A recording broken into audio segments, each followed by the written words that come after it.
पर्यावरण के साथ एक तरफ प्रधानमंत्री कहते हैं एक पेड़ माँ के नाम लगाओ और दूसरी तरफ विकास का ढकोसला देके लाखों पेड़ काटे जाते हैं। मैं फिर से आकर्षित करना चाहती हूँ, चाहे हसदेव हो चाहे उत्तराखंड हो, गंगोत्री, इसी सदन में आश्वासन दिया गया था पिछले से पिछले सदन में सारे मंत्रियों ने, चाहे डिफेंस मिनिस्टर हो चाहे पर्यावरण मंत्री हो, उन्होंने कहा था कि हम देवदार के वृक्षों को नहीं काटने देंगे। आज वहां से जो रिपोर्ट आ रही है कि जो इको सेंसिटिव जोन भागीरथी के गंगोत्री का है, वहां से 6000 पेड़ों को काटने की अनुमति दे दी गई है। वहां के लोग पेड़ों को रक्षा सूत्र बांध रहे हैं, जो कल की रिपोर्ट है 6 और 7 तारीख दिसंबर को, ताकि उन पेड़ों को बचाया जा सके। अभी महोदय ये वही क्षेत्र है जहां अगस्त में धराली की भीषण आपदा हुई थी और लगभग 150 लोग के शव अभी भी 40 फीट मलबे में दबे होने की बात कही जा रही है। सोचने वाली बात है कि यदि उच्च हिमालय में 4 धाम ऑल वेदर के नाम पर अंधाधुंध चौड़ीकरण कर इतनी भारी तादाद में आप पेड़ और पहाड़ काटे जाएंगे तो निश्चित ही भू संकलन बढ़ेगा। देवदार संस्कृत का शब्द है, अर्थात देव वृक्ष, डिवाइन ट्री। ये पूजनीय है। यहाँ पे साधु संत इसके नीचे बैठ के तपस्या करते हैं।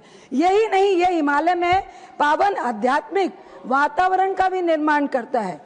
ये जो गंगा के जल को, जो हम कहते हैं ना कि विशेष है गंगा का जल, उसमें जो बैक्टीरिया फास आते हैं वो देवदार के वृक्षों से जो रिसकर जो तत्व आते हैं उसके कारण ही बैक्टीरिया फास होता है। इससे अधिक दुर्भाग्यपूर्ण और क्या होगा अध्यक्ष जी कि पिछले वर्ष से इस योजना पर काम चल रहा है। तब सड़क मंत्री, पर्यावरण मंत्री, जो मैंने कहा कि सदन में आश्वासन दिया कि पेड़ नहीं कटने देंगे, लेकिन तो धरातल में विपरीत हो रहा है। कई समाज सेवी, कई पर्यावरण प्रेमी, इवन आप ही के मुरली मनोहर जोशी जी, डॉक्टर कंस सिंह जी, कई लोग लगे हुए हैं। सुप्रीम कोर्ट में भी अपील दी है कि यहाँ जो इको सेंसिटिव जोन है, एक ही जोन है जो गंगा का जो निश्चल जल है वहां पे बहता है, उसको बचाया जा सके।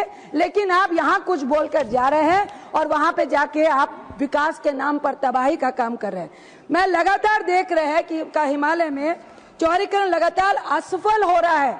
अध्यक्ष जी, ये बहुत सोचनीय बात है कि लगातार हिमालय में चौड़ीकरण असफल हो रहा है।